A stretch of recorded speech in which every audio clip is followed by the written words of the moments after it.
കൃപാസനം പത്രം December 2025 part 2 Shri R വിജയകുമാറിൻ്റെ സന്ദേശം. ദൈവത്തിൽ ആശ്രയിച്ചു കഴിഞ്ഞാൽ നിങ്ങൾ വിചാരിക്കാത്തത് ദൈവം നടത്തിത്തരും. നിങ്ങൾ കൃപാസനത്തിൽ ഉടമ്പടിയെടുക്കാൻ വരുമ്പോൾ ദൈവം വിളിക്കാതെ വരാൻ സാധിക്കില്ല. ലൂക്ക 18:1. ഭഗ്നാശരാകാതെ എപ്പോഴും പ്രാർത്ഥിക്കണമെന്ന് കാണിക്കാൻ യേശു അവരോട് ഒരു ഉപമ പറഞ്ഞു. നീ പ്രാർത്ഥനയിൽ തളർന്നു പോകാതിരിക്കാൻ, ചാർജ് പോകാതിരിക്കാൻ എപ്പോഴും പ്രാർത്ഥിച്ചു കൊണ്ടിരിക്കുക. 1 തെസ്സലോനിക്ക 5:16 മുതൽ 18 വരെയുള്ള വചനങ്ങൾ. എപ്പോഴും സന്തോഷത്തോടെ ഇരിക്കുവിൻ, ഇടവിടാതെ പ്രാർത്ഥിക്കുവിൻ, എല്ലാ കാര്യങ്ങളിലും നന്ദി പ്രകാശിപ്പിക്കുവിൻ. ഇതാണ് യേശുക്രിസ്തുവിൽ നിങ്ങളെ സംബന്ധിച്ചുള്ള ദൈവഹിതം. സന്തോഷമായിരുന്നിട്ടാണ് പ്രാർത്ഥിക്കേണ്ടത്. ഉടമ്പടി എടുത്തു കഴിഞ്ഞാൽ നമ്മൾ സ്വർഗത്തിൻ്റെ ജീവിതം ഭൂമിയിൽ ജീവിക്കുകയാണ്. ദൈവത്തിൻ്റെ കൂടെ ജീവിക്കുന്നതാണ് സ്വർഗം, അത് ഭൂമിയിൽ ജീവിക്കുന്നതാണ് ഉടമ്പടി.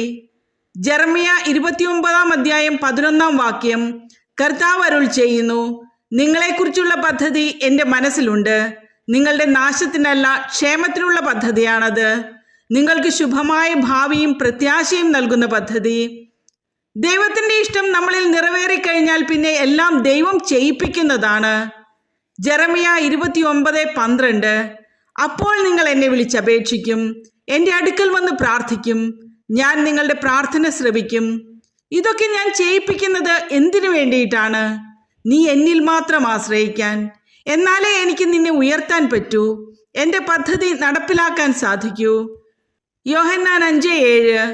ബെത്സയിദ കുളക്കരയിൽ കിടക്കുന്ന തളർവാദ രോഗിക്ക് 38 കൊല്ലം കഴിഞ്ഞപ്പോഴാണ് മനോഭാവം മാറിയത്.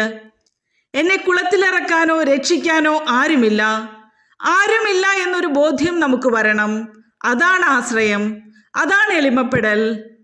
നമ്മുടെ ശക്തിയെ ആശ്രയിക്കുന്നത് അഹങ്കാരമാണ്. 1 പത്രോസ് 5:5. ദൈവം അഹങ്കാരികളെ എതിർക്കുകയും വിനയമുള്ളവർക്ക് കൃപ നൽകുകയും ചെയ്യുന്നു. ഉടമ്പടി കൃപയുടെ ജീവിതമാണ്. ദൈവത്തെ ആശ്രയിച്ചു കഴിഞ്ഞാൽ നിങ്ങൾ വിചാരിക്കാത്തത് ദൈവം ചെയ്തു തരും. ഞങ്ങളൊരു വാടക വീട്ടിൽ 12,000 രൂപ വാടക കൊടുത്തിട്ടാണ് താമസിച്ചിരുന്നത്. പക്ഷെ അതിൻ്റെ ഉടമസ്ഥൻ അത് വിറ്റ ശേഷം 1 മാസത്തിനകം ഞങ്ങൾ മാറണമെന്ന് പറഞ്ഞു. അഡ്വാൻസ് കൊടുത്ത തുകയിൽ വീട്ടിൽ സാമ്പത്തിക ബുദ്ധിമുട്ട് വരുമ്പോൾ കുറേശ്ശെയായി വാങ്ങിച്ചതിനാൽ 5,000 രൂപ പോലും ബാക്കിയില്ല. വീട് മാറണമെങ്കിൽ അഡ്വാൻസ് കൊടുക്കണം, വാടക കൊടുക്കണം. അച്ഛന് പെൻഷൻ കിട്ടുന്നത് കടക്കാരുടെ പലിശ കൊടുക്കാൻ പോലും തികയില്ല. കടക്കാർ അവരുടെ പൈസ കൊടുത്ത് തീർക്കാത്തതിനാൽ ചീത്ത വിളിക്കും.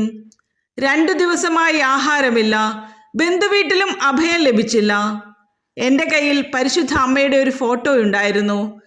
ഞാൻ ആ ഫോട്ടോയിൽ നോക്കി, എനിക്ക് ഭക്ഷണമില്ലാത്തതിനാൽ അമ്മ കിടന്ന് കരയുന്നു, എനിക്ക് ഭക്ഷണം തരുമോ, ഞങ്ങൾ ബാഗൊക്കെ എടുത്ത് റെയിൽവേ സ്റ്റേഷനിൽ പോയി കിടക്കണോ, ഞങ്ങൾക്ക് ആരുമില്ല, എന്താ വഴി എന്ന് ചോദിച്ചു.